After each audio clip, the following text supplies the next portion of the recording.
Danny Zacharias from Acadia Divinity College, and we're here at Religion Soup 2013. Craig Evans has just finished giving a great lecture in the afternoon, and I want to switch gears a little bit and talk about something that we hear of often, unfortunately, in the media, and that's the fact that Jesus may never have even existed, and that could potentially take the wind out of sails for some people who hear that.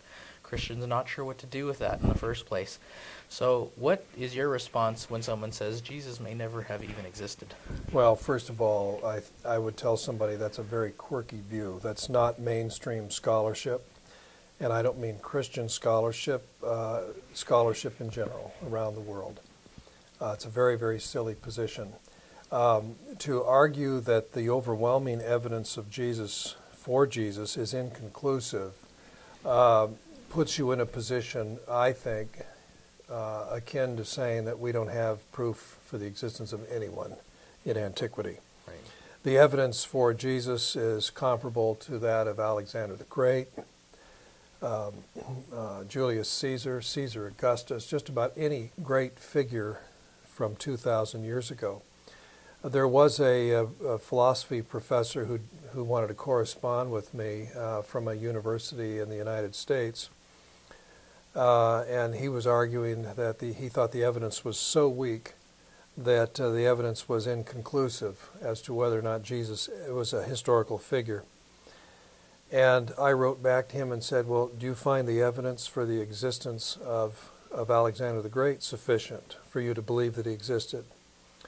And he was flummoxed by that, and that ended the conversation. Mm-hmm. I guess he was not prepared to say that we don't know anything prior to our own modern time and the age of cameras and videotapes and so on. We have 4 Gospels that talk about his life written within a generation or so of his time. We have eyewitness accounts from Paul, who writes letters. And in these letters, he doesn't just talk about meeting the risen Jesus, but he talks about people, family members who knew Jesus. Well, for goodness sakes, that ought to end the discussion right there. Yeah. So here's a man, this is a man who opposed the Christian movement. Well, what was there to oppose if Jesus never existed? What was there to even start the movement at all? It's really quite silly. And that's why historians, real historians, properly educated, credentialed historians, whether they're Jewish, Christian, atheists, or whatever, real historians, proper academics don't doubt that.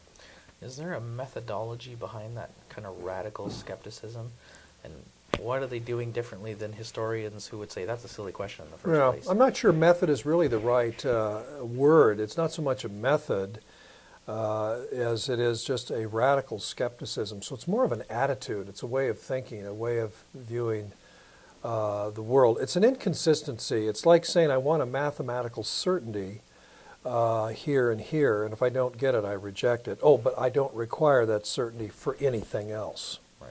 And that's the inconsistency of it. And that's why as I said a minute ago, I raised that question with that philosopher who was such a radical skeptic.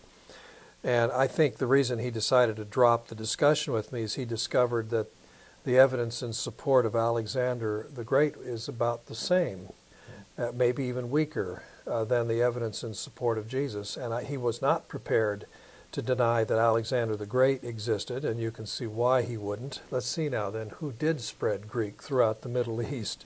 Who did destroy the Persian Empire?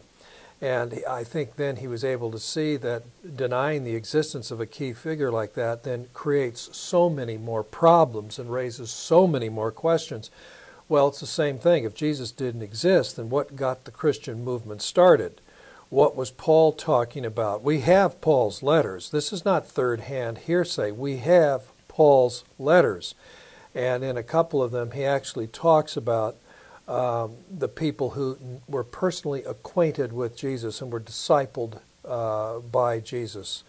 If Jesus didn't exist, then who are the Pharisees criticizing? Who are they accusing of being in league with the devil and performing miracles and so on? What's going on? Because it isn't like in the distant past, we don't know where it came from, a philosophy that just sort of gathered up steam, and after a few hundred years somebody decided to invent a character. That's not what happened. it was Jesus who initiated the movement. He faced opposition. He faced some fecklessness and unbelief among his own following. Judas Iscariot betrayed him, for goodness sakes. That's hardly something that a person would make up. And Peter denied even knowing him. And these embarrassments, these awkwardnesses, these glitches are all part of the early story. That's not the stuff of a fairy tale. Why would you introduce things like that? So the arguments in favor of Jesus are huge, really. And we even have some archaeological evidence that comes into play. For one thing, the Gospels talk about real people, real places, real events.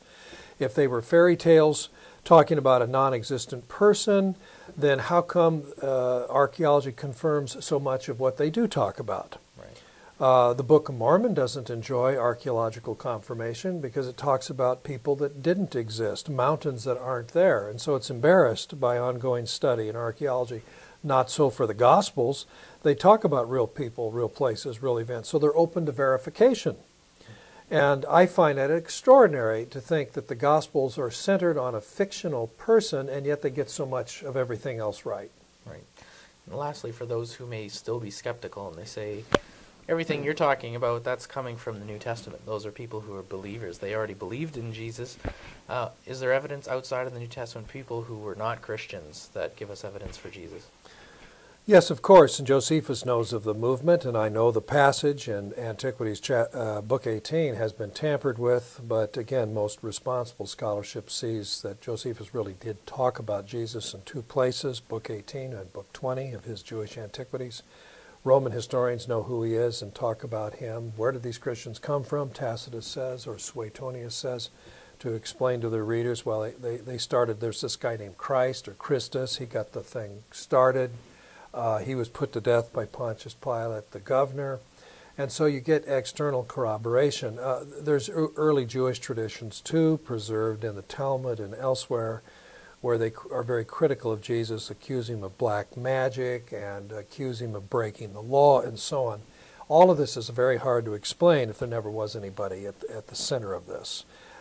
Where there's smoke, hey, you know the saying, where there's smoke, there's fire. Well, Jesus is the fire that creates all this smoke.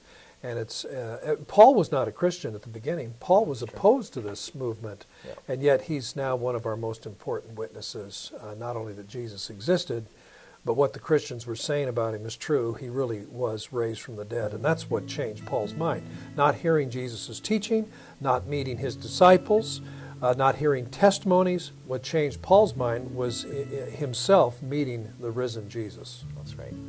Well, this is again Danny Zacharias with Craig Evans, my mentor at Acadia Divinity College. Thanks for talking with us. You're welcome. All right.